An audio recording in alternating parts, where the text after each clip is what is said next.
200-foot jungle trees. He didn't quite make it up, and he overshot a little bit, and the guy started shooting at him, one of the bad guys. So he turned around and got out of there and started to head back to the base. And so Jim and I had worked with each other for, you know, this was the third year now. And I said, well, how about I look at you? I don't see anything wrong. It's still flying, right?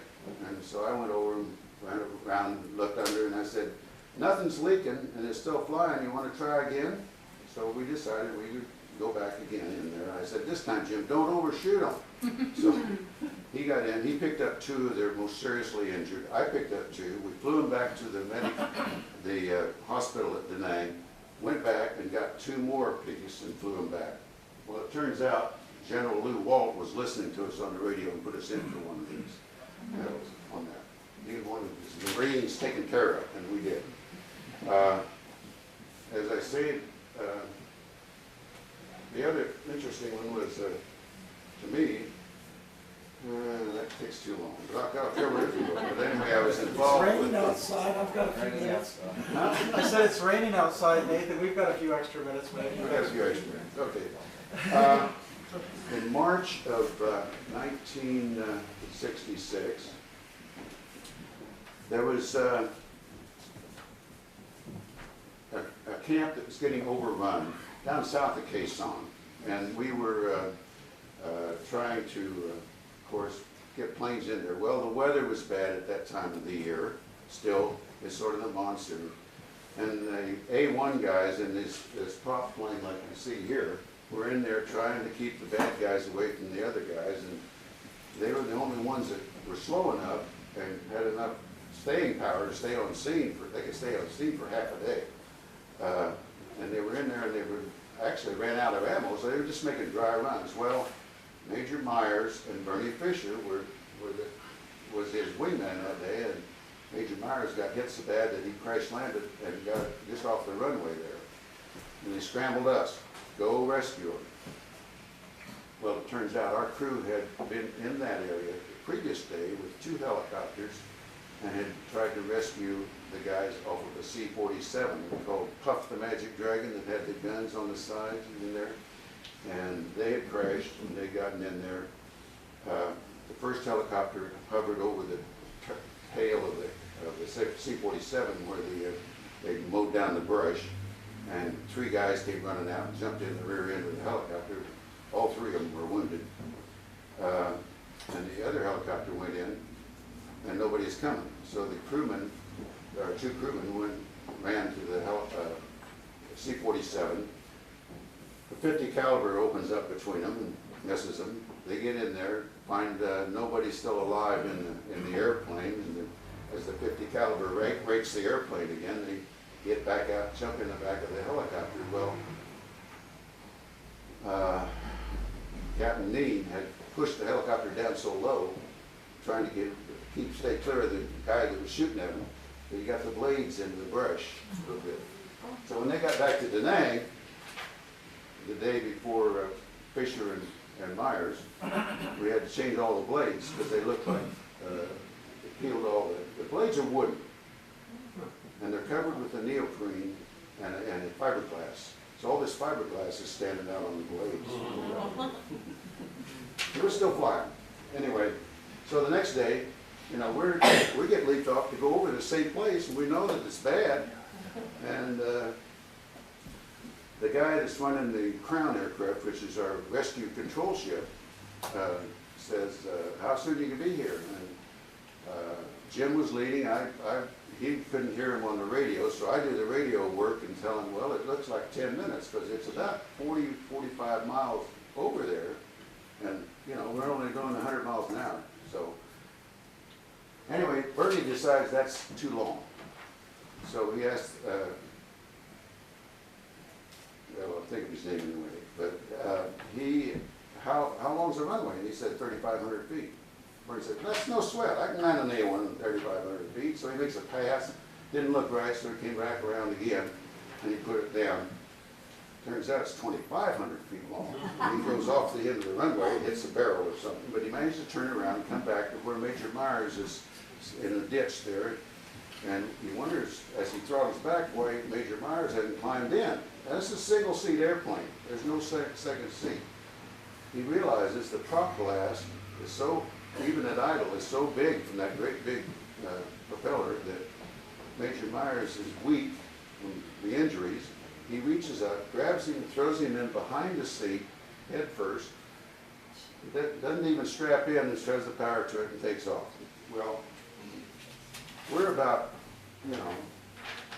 10, 15 minutes away, and Rory says, our rescue patrol ship guy, Rory, says, you can return to base.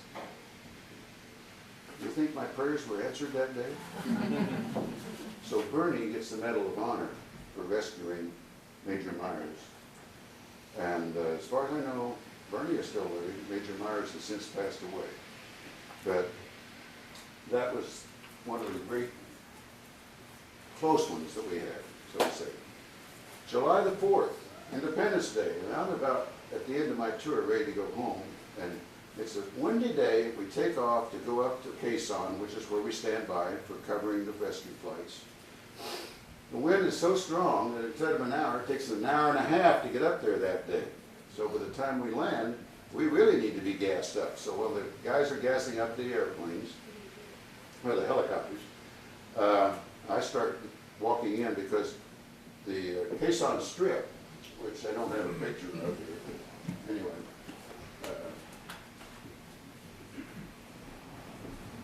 the camp is about mid-runway, and we have to land clear up at the north end where the gas is.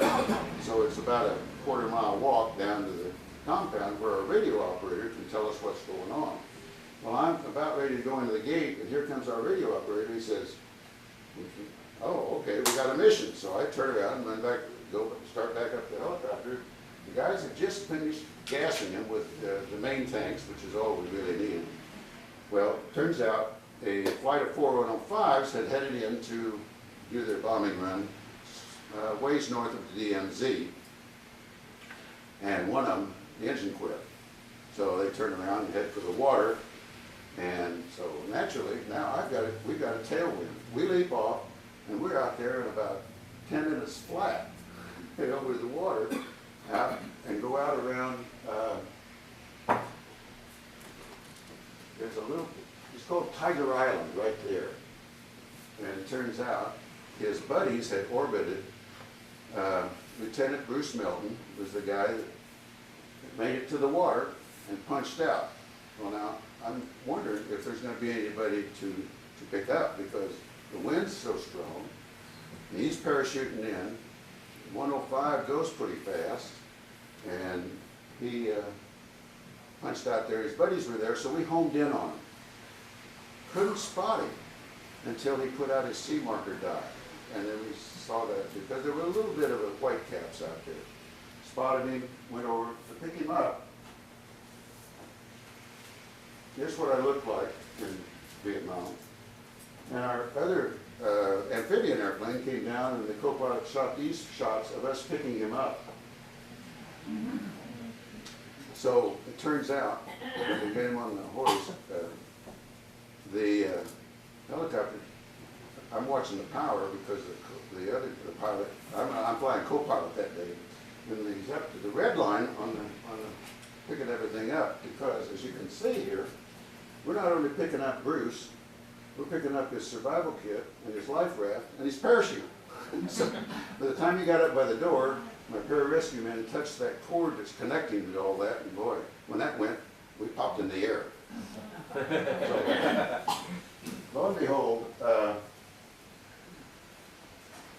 in 2005, we're going to have a helicopter reunion with the guys that flew these rescue helicopters in the factory place where they were built in Connecticut. So I decided I would see if Lieutenant Bruce Melton was still around. I wrote a letter and sent it off in the fall of '05. Didn't hear a thing. In May, I get a letter from Lieutenant Bruce Melton, now Colonel Bruce Melton. He said, what a nice Christmas present was your letter. Well, anyway, we decided that he would be my guest. He had to come to our reunion at Hartford, Connecticut, at the command factory where these helicopters were built. So we did get the chance to go there, and he got to tell his story about his punching out, and I have a video of it, by the way. These are pictures that we took at that reunion. This is in front of Command's helicopter. I'm going to pass these around. You guys look at them. There's pictures on the front and back. So,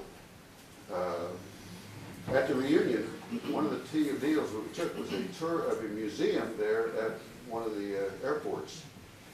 And the museum guide for that day met us out in the lobby, and he said, well, we're going to go in and look at some of the airplanes. And the doors open. What's the first thing we see?